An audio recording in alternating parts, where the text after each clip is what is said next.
माझ्या पप्पांना अक्कलकोट गाणगापूर या ठिकाणी अरुण गवळी या नावाने सगळे ओळखतात। माझ्यानंतर माझ्या पाठीवर दोन्ही पण मुलीच झाल्या। त्या मुली झाल्या म्हणून नंतर तर आईला पप्पा खूप मारायचे आणि दारू प्यायचे। मला माहित नव्हतं त्या दिवशीची झोप माझ्या आईची माझी आमचा काळ ठरेल आणि ती गोष्ट आमच्यासाठी खरंच काळ ठरली। आणि घरी गेल्यानंतर मी माझ्या बहिणीचं मेलेलं तोंड बघितलं, का तर पप्पांनी तिला खूप मारलं होतं आणि पप्पांनी मला ती गेल्यानंतर 8 दिवस बांधून ठेवलं होतं। त्याच दिवशी रात्री 2 वाजता फोन आला की कुठल्याच वैऱ्यावर सुद्धा अशी वाईट वेळ येऊ नये। त्या गोष्टीचं मला वाईट वाटतं बरं का लय। आणि सारखं मोबाईलवरच बोलते, सारखा फोनच चालू असतंय तिचा आणि ती सारखं व्हिडिओज काढते, नावं ठेवायच्या बाया मला। असं म्हणायचे ना लय रडल्यावर बाया म्हणजे दूध पळून जातं, बाळाला दूध द्यायचं नाही म्हणून तिने मला त्या गोष्टी सांगितल्या नाही त्या। ते म्हणतात ना मेलेल्या माणसाला धन द्यायला गेल्यावर रस्ता तुटत नसतो, तसं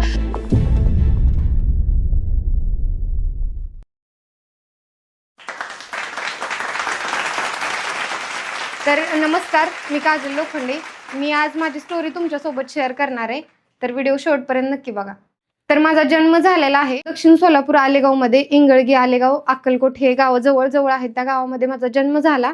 माझे वडील खूप खूप दारू प्यायचे। त्यांनी मला खूप वेळा मारण्याचा प्रयत्न केला।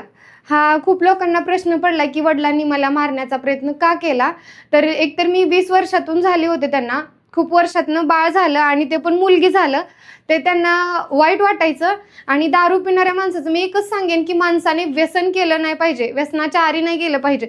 जे व्यसन करतो ना त्याच्यात आपण कोणाचा जीव पण घेतो हे पण त्या लोकांना कळत नसतं। त्यामुळे मी सगळ्यांना सांगेन की व्यसनाच्या आहारी कुणीही जाऊ नये आणि व्यसन करू नये। माझे वडील सगळं दारू, गांजा, सिगरेट आणि शिंदे वगैरे इतकं प्यायचे ना की त्यांना त्या व्यसनाच्या नादात काहीच कळत नसायचं।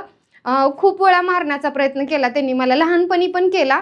असाच आमचा संघर्ष केला। माझ्या आईने मला कसं वाढवलं, ती रोज लोकांचे धुणं भांडी करायची आणि म्हणजे एकतर मी लय दिवसात झालेले तिला, तरी पण तिच्याकडे पर्याय नव्हता ना। आजीने रान दिलं होतं खायला ना काहीच नव्हतं, तर ती रोज कामाला रानात लोकांच्यात कामाला जायची, धुणं भांडे करायची।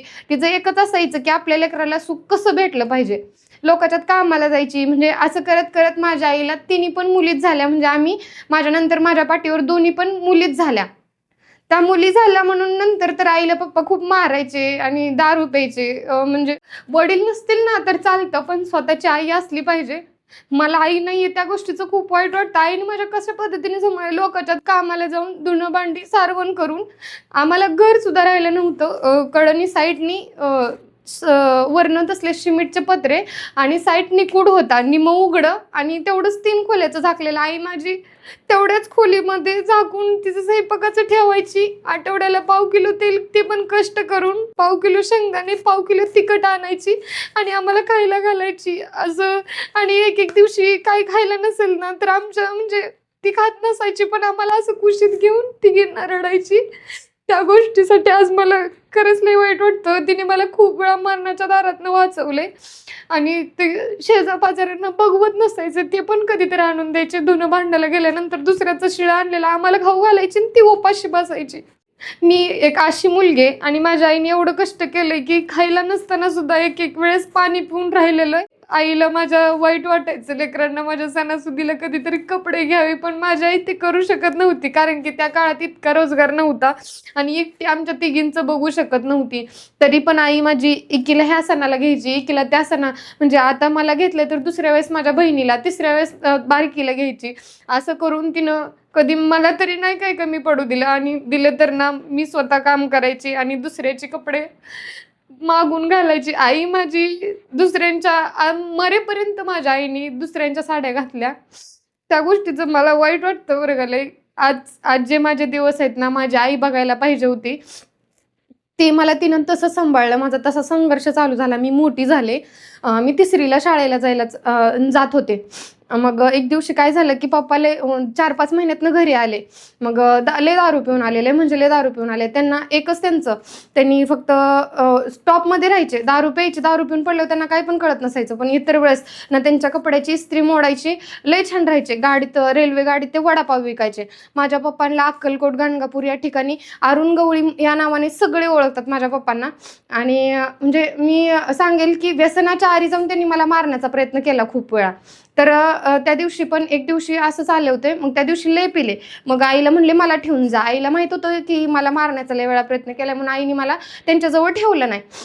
माझ्या 3 नंबरच्या बहिणीला ठेवलं. 2 नंबरच्या बहिणी खेळायला गेली होती ती आणि मला सोबत घेऊन गेली. आम्हाला कसं चुलीवर उघड्यावर एकतर चूल मांडायला पण जागा नव्हती. एका उघड्यावर पावसाळ्यातच त्या कोपऱ्यातच मांडायची, नाहीतर अशी उघड्यावर चूल केलेली.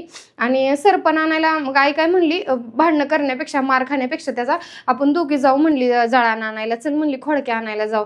त्या तुरीच्या खोडक्या आणायला गेलो आम्ही. मग तिथं गेल्यावर आई काय म्हणली, घरी गेल्यावर भांडणं करण्यापेक्षा खोडक्या गोळा केल्या, उन्हाचं पाणी पिलं थोडं आणि तिथंच झोपलं. कधी मला आई झोपच लागत नसायची. त्या दिवशी आईच्या खुशीत इतकी शांत झोप लागली की मला माहित नव्हतं त्या दिवशीची झोप माझ्या आईची आमचा काय ठरेल. आणि ती गोष्ट आमच्यासाठी खरंच काय ठरली. लय झोप लागली, इतकी गार झोप लागली की एक माझा चुलत भाऊ हाका मारत होता. तो आम्हाला जवळ थांबून तरी त्यांनी आईच्या तोंडावरचा पदर काढला. म्हणला अगं असली कसली झोपले, घरी चल. ती म्हणली का रे असं का पळत आलाय. त्यांनी काही सुद्धा सांगितलं नाही, फक्त काको म्हणला तू घरी चल. आणि घरी गेल्यानंतर मी माझ्या बहिणीचं मेलेलं तोंड बघितलं.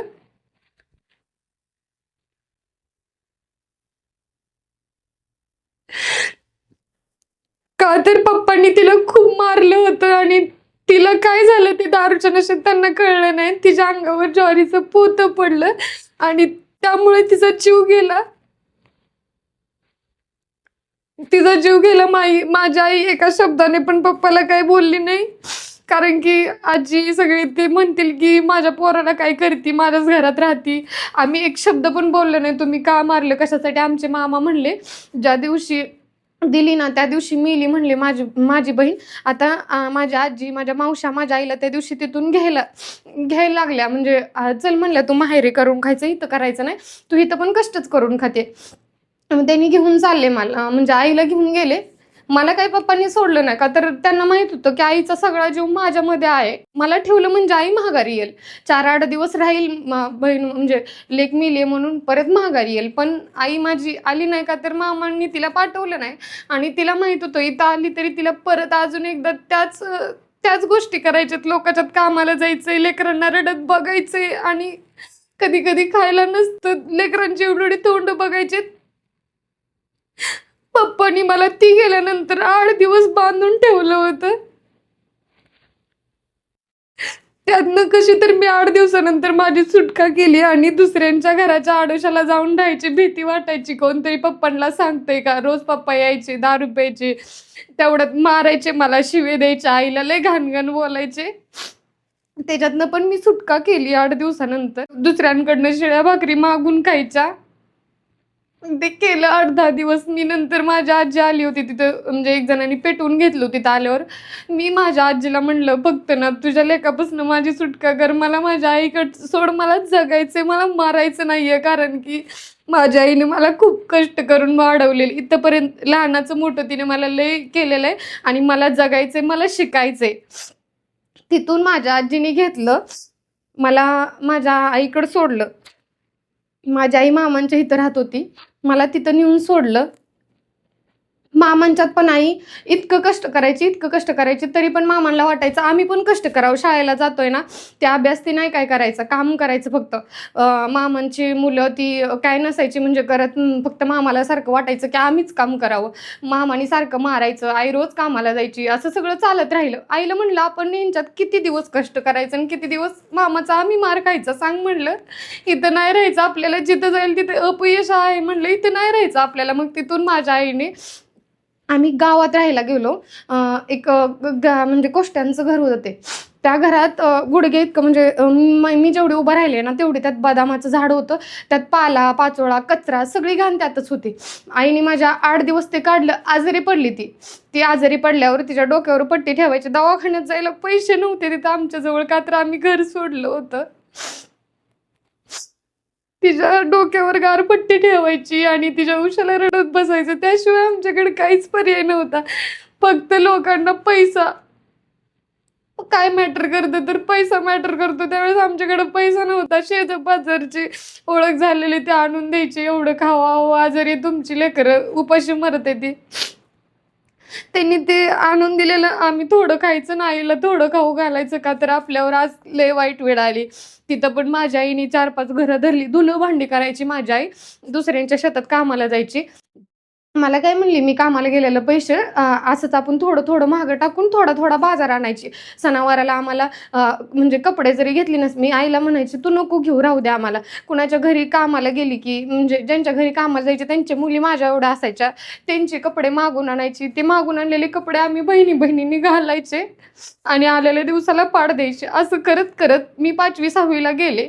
आई काय म्हणली, आता काय मला म्हणजे तुझं शिक्षण लय वाढलंय, लय पैसे लागते, तर सारखं वह्या पुस्तकं लागते ती, तू पण काहीतरी काम कर. म्हणजे तरी पण मी शनिवार रविवार कामाला जायचे. 3री-4थी पासून मी कामाला जायला लागले.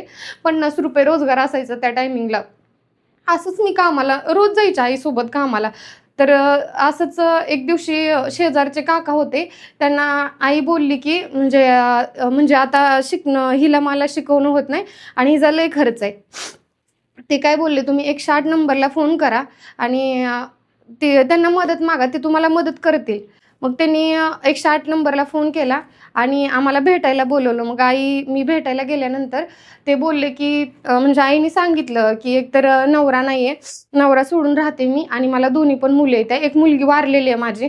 ही स्टोरी सांगितल्यानंतर मी रोज कामाला जाऊन करून खाते. ज्यावेळेस मी कामाला जाते त्यावेळेसच माझी चूल पेटते. तर तेवढं त्यांनी ऐकून ते म्हणले की तुमची मुलगी माझी मुलगी आहे म्हणून माझ्यापाशी सोडा. त्यांचं लग्न वगैरे झालं नव्हतं, त्या खूप चांगल्या होत्या.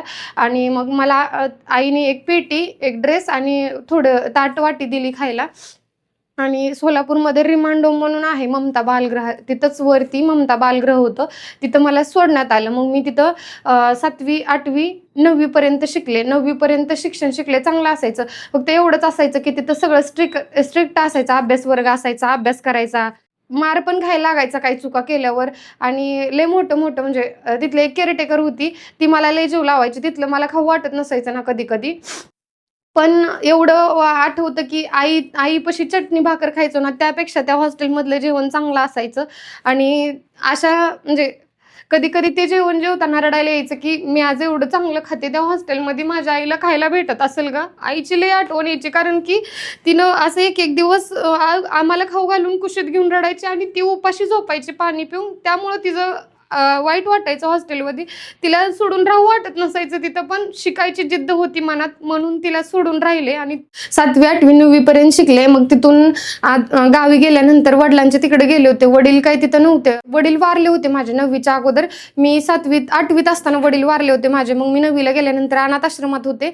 त्यावेळेस माझ्या गावी गेले यात्रेसाठी गेल्यानंतर माझी चुलत बहीण आहे तिला करकमला दिलेला आहे, ती यात्रेला आली होती. आणि तिच्यासोबत माझा होणारा नवरा म्हणजेच ह्यांनी आले होते तिच्यासोबत यात्रेला. मग त्यांनी मला बघितलं, ही कुणाची मुलगी आहे काय आहे, त्यांनी सगळं विचारपूस केली, काकूला विचारलं काय झालं. मग त्यांना मुलगी बघायला चालू होती. मुलगी म्हणजे चेष्टा विषय चालू होता त्यांचा की सागर ही मुलगी करा, गरीब आहे, असं आहे, कष्टाळू आहे.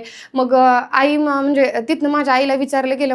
मी म्हणले मला नाही शिकायचं, मला पोलीस व्हायचंय म्हणलं. आणि मी शिकते तिथं, मला लय शिक्षण चांगलं भेटतंय म्हणलं. आणि मला नाही लग्न फिग्न करायचं म्हणलं.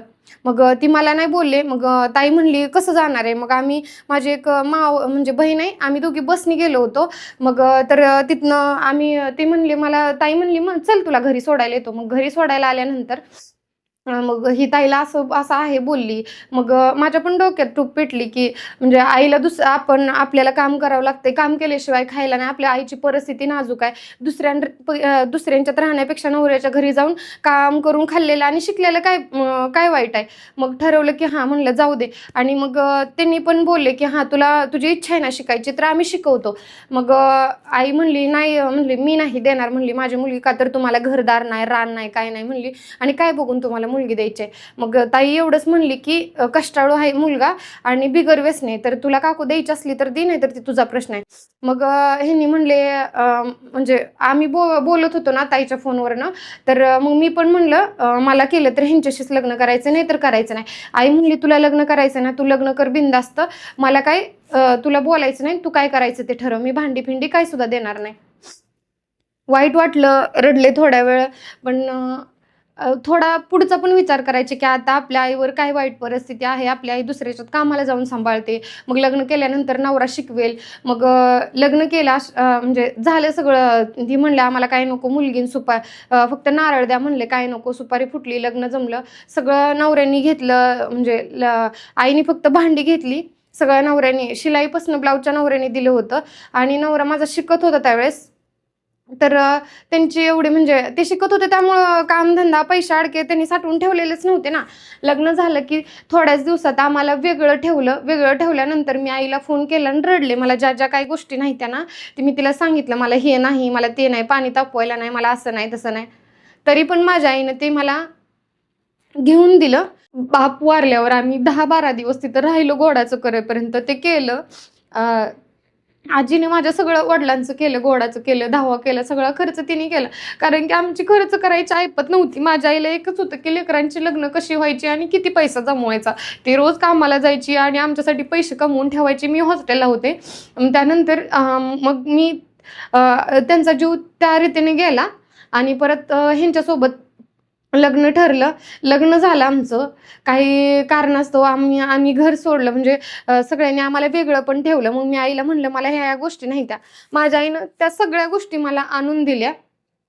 पण कितीतर दिवस माझा पहिला मुलगा झाला होता, त्यावेळेस माझी आई मरणाच्या तोंडात होती. त्यावेळेस माझ्या नवऱ्याने माझ्या आईला वाचवले. मी खूप नशीबवान आहे की मला माझ्या नवऱ्यासारखा नवरा मिळालाय. मी लय भाग्यवान मानते. ते दारू पित नाहीत ना, म्हणून मी त्यांच्यासाठी लग्न केलं. तेवढाच त्यांचा स्वभाव पण खरंच छान आहे. म्हणजे एक मुलगा कसा करतो तिच्या आईसाठी, तेवढं माझ्या नवऱ्याने माझ्या आईसाठी केले. मी डिलिव्हरी झालेले, मी रडायला नको म्हणून तिला एकट्या दवाखान्यात घेऊन जायचं, तिला रक्त भरून घरी आणायचं. म्हणजे ती माझ्या बाळाला बघायला आली होती ना, ती दवाखान्यात आलती, तिला गॅरंटी दिली नव्हती. हे पण मला सांगितलं नव्हतं माझ्या नवऱ्याने, का तर मी लय रडते आणि अगोदरच माझं हळवं मन आहे आणि मला खूप रडू जवळ आहे म्हणून. पहिल्या मुलाच्या वेळेस ठीक केलं, बरी झाली, तिला गोळ्या औषधं चालू केली रक्तवाढीच्या. ते तिने काय केलं, म्हणजे परत दुसरा मुलगा झाला, दुसरी डिलेवरी झाली, त्या पण वेळेस आली. त्यावेळेस घरी आली होती माझ्या. कशी घरी आली होती माझ्या बाळाला बघायला माहिती आहे का, की कुठल्याच वैऱ्यावर सुद्धा अशी वाईट वेळ येऊ नये ती, म्हणजे म्हणून एकटं राहणं. ती लढत होती, लय लढत होती, पण त्या गोष्टीचं वाईट वाटत होतं. मी म्हणायची आई अगं माझ्यापाशी राहा, मी आहे ना तुला, राहा. पण ती कधीच राहत नसायची. दुसऱ्यांच्यात कामाला जाऊन रोपड्यात कामाला आली होती. तिथनं ती माझ्याकडं माझ्या बाळाला बघायला आलती. काय घेऊन आलती ती? 3,000 रुपये घेऊन आलती आणि सगळा 1-1 किलो बाजार घेऊन माझ्या बाळाला बघायला आली होती. मग ती आल्यानंतर दुसऱ्या दिवशी, त्या दिवशी राहिली माझ्याकडे ती, आणि दुसऱ्या दिवशी जायच्या टायमिंगला तिला कामावर जायचं होतं. वाईट तर लय वाटत होतं, पण काय करणार, शेवटी सासू सासरे असतात. एवढ्या लवकर आपल्यासाठी आपल्या आईला जेवण बनवून कोण द्यायला लागले? मी तर डिलिव्हरी झालेली होती, त्यामुळे मी तर बनवू शकत नव्हते. मग आईने काय केलं, रात्रीचे शिळे भाकरी बांधल्या आणि कामाला गेली ती. मग ते तेवढं झालं. परत मुलं मोठी झाली, काही कारणास्तव आम्हाला तिथनं, म्हणजे देणं वाटून दिलं. आम्हाला लय देणं असायचं. मग सगळे म्हणायचे की ही काय कमवत नाही, ती नवरा बायको सारखं फिरतेतच. मी कुणाचा कार्यक्रम असला की माझा नवरा मला स्वतः घेऊन जातो आणि स्वतः घेऊन येतो. आणि मग तिथून आम्हाला म्हणजे असंच काही विषय झाला होता, ते त्या लोकांनी समजून घेतलं नाही. आम्हाला तिथनं हाकलून दिलं. आम्ही बारामतीला राहिलो थोड्या दिवस. तिथून मग आम्ही करकमला आलो. करकमला आल्यानंतर पकालपूरला राहिलो आम्ही. तिथं अशीच जावाजावांची भांडणं, आमच्या थोडंसं ही ह्याव त्याव बोलणं, दिराणी वगैरे बोलणं, मग ते मला सहन झालं नाही. आणि नवरा माझा, म्हणजे पहिल्यांदा माझ्या अंगावर आला असेल नवरा माझा, की तुला काही कळत नाही आणि तू चुकते. मग मी एकच ठरवलं की भाऊजी मी ह्यांच्यापाशी राहते म्हणून मला त्रास होतोय, मला इथं राहायचं नाही, मला इथनं घेऊन चला. मी माझ्या बहिणीच्या नवऱ्याला, म्हणजे जिनं माझं लग्न केलं तिच्या नवऱ्याला म्हणलं भाऊजी मला इथं राहायचं नाहीये, मला घेऊन चला. मग त्यांनी आम्हाला तिथनं आणलं. एक ओळखीचा मुलगा होता आमच्याच पाहुण्यातला, तो म्हणला असं असं काम आहे, इथे राहता का? तिथं राहिलो. नवरा माझा सकाळी 300 रुपये सकाळी 6 वाजल्यापासून रात्री झोपेपर्यंत काम करायचा. ते 2-3 महिने तसंच चालत राहिलं. काय म्हणजे इतक्या अडचणी, इतकं देणं पाणी होतं की मी स्वतःच्या गळ्यातलं मंगळसूत्र घाण ठेवून पैसे दिलेले होते. माझ्या गळ्यात मंगळसूत्र पण नव्हतं, म्हणजे 2 मणी 4 डोरले असते माझ्या आईने केलेलं, ते पण माझ्याकडे नव्हतं. मी ते करण्यासाठी मी रोज कामाला जायचे. मी 300 रुपये 350 रुपये कमवायचे. नवरा माझा 300 रुपयातच काम करायचा. त्या गोष्टीचं वाईट वाटायचं की आपला नवरा सकाळ उठल्यापासून काम करतोय. असंच आमचं 2-3 महिने गेलं. त्या 2-3 महिने गेल्यानंतर म्हणजे मला व्हिडिओ बनवायची, फोटो काढायची आवड लागली आणि मग आमचा पाहुणा काय येऊन तिथं म्हणलं, आम्ही अशा अशा ठिकाणी ठेवतो तुम्हाला, तुम्ही तिथं राहता का? मग तिथं राहता का म्हणल्यावर म्हणलं चालतंय, फक्त तिथं राहायचं, खोल्या घाण आहेत त्या स्वच्छ करायच्या, अगोदर कोणतं राहतंय तिथं आणि 2 खोल्या रिकाम्या आहेत, तुम्ही तिथं राहावा आणि बाहेर कामाला जाऊन नवरा बायको करून खावा. त्यांनी आमचं चांगलं पण केलं आणि तेवढंच वाईट पण केलं. त्यांनी आम्हाला तिथं नेऊन ठेवलं. तिथं नेऊन ठेवल्यावर मला व्हिडिओ बनवायची आवड, फोटो काढायची आणि मला आई वडील नाही तर त्यामुळं मला माझ्याजवळ सगळ्या मैत्रिणी येत्या. त्या मैत्रिणी मला फोन, कामाला गेले तर प्रत्येक ठिकाणी म्हणजे माझ्या बऱ्यापैकी मैत्रिणींचं फोन यायचं. पाहुण्या रावणांना कधी बोलत नसायचे, पण माझ्या मैत्रिणींनी मला लय साथ दिलेले. म्हणजे माझ्या मैत्रिणींचं दिवसातनं 2-3 तरी फोन असायचं. मग सगळे म्हणायचे कामाला गेले तर. मला पहिल्यांदा कामसुद्धा येत नव्हतं, द्राक्षाच्या बागेतलं काय असतं ते. त्या मालकाने मला काम शिकवलं. मग बाया अशा म्हणजे मागं बोलायच्या, सारखी फोनवरच बोलते, कुणाला बोलत असते काय माहिती, आणि पुरी काय एवढ्या बोलत असते त्या काय काय बायांनी तर असं ठरवलं की मला कामाला सुद्धा न्यायचं नाही. मला कामाला नेत होते त्या चालू कामावरनं बंद केलं. इतका त्रास दिला ना, म्हणजे नवऱ्याला एक सांगायचं की हिच्यासारखा फोन चालू, म्हणजे वस्तीवर सगळ्या उठवलं की हिच्यासारखा मोबाईल चालू असतो म्हणून हिला आम्ही कामाला नेत नाही. मग बऱ्यापैकी लोक म्हणजे वाईट बोलायचे मागं, बऱ्यापैकी लोक असं करायचे. मग मी जिथं लागल तिथं कामाला जायचे. मग माझ्या बहिणीच्यात झेंडूची फुलं तोडायची होती. मग मी असंच गेल्यावर तिनं माझा मोबाईल घेऊन, मी म्हणलं ताई माझा एक व्हिडिओ काढ की. मग तिनं माझा एक व्हिडिओ काढायला घेतला. तिनं माझा तो व्हिडिओ काढला. म्हणजे जिओ मोबाईलमध्ये होतं त्यावेळेस काहीच कळत नव्हतं. त्या मोबाईलमध्ये तिनं माझा व्हिडिओ काढला. तो व्हिडिओ काढल्यानंतर मग मी तिला म्हणलं, तिनं म्हणजे तिला माहित होतं मला फोटो व्हिडिओ लय आवडतात. तिला काय बोलले मी, मला ताई फोटो व्हिडिओ काढायला लय आवडतात, ह्यांना सांग की म्हणलं बालाजीन तू ह्यांना सांग की मला लय आवडते आणि आपल्या आपण कामाला जाऊन तुम्ही सगळे मला थोडे थोडे पैसे द्या. म्हणलं माझे मी मोबाईल घेते दुसरा, आपण चांगला मोबाईल घेऊ आणि मी व्हिडिओ चालू करते. मग नवऱ्याला माझ्या ताईनी आणि बालाजीने सांगितलं की असं असं करते, तिला करू द्या, तिच्यात ते टॅलेंट आहे. आणि ती म्हणजे नवरा म्हणायचा ना, बाहेर जाऊन पोरी काय करते त्या किंवा सोशल मीडिया वापरणारे आता बाया कसं वाईट वागते त्या, तसं ही पण वागल. पण त्यांना मी एकच सांगेल, मी अगोदर पण तसं काही केलं नाही ना, आता पण करणार नाही. आणि जे त्यांच्या मनात गैरसमज आहे ते चुकीचं येतं. म्हणजे काहीतरी असतं आयुष्यात, कितीही प्रॉब्लेम झालेले असतात, ते त्यांना वाटतं कधी कधी की मी पण असं करेल. मग ते भावाने सांगितलं, बहिणीने सांगितलं, मग माझ्या मांडलेल्या भावानी आणि बालाजीनी आणि ताईनी म्हणजे ह्या सगळ्या लोकांनी थोडे थोडे पैसे जमा करून मला मोबाईल घेऊन दिला. 21,000चा मोबाईल होता तो आम्ही नाही 35,000चा मोबाईल आम्ही 21,000चा मोबाईल आम्ही 9,000मध्ये विकत घेतला. तो मोबाईल घेतल्यानंतर मी व्हिडिओ बनवायला चालू केलं. तोंडाला बांधायचं, व्हिडिओ बनवायचे. मग तरी पण परत पण अजून जवळपास कामाला चालल्यावर पण बाया म्हणायच्या, कशाला तिला कामाला लावताय आणि सारखं मोबाईलवरच बोलते, सारखं फोनच चालू असतंय तिचा आणि ती सारखं व्हिडिओच काढते. नावं ठेवायच्या बाया मला, उगाचच काय पण करत बसते. माझे असे करत करत 50,000 फॉलोअर्स झाले. मला पहिलं अवॉर्ड मानसी नाईकच्या हस्ते भेटले आणि ते दिलं पंढरपूरच्या शिवगुप्ता मॅडमनी.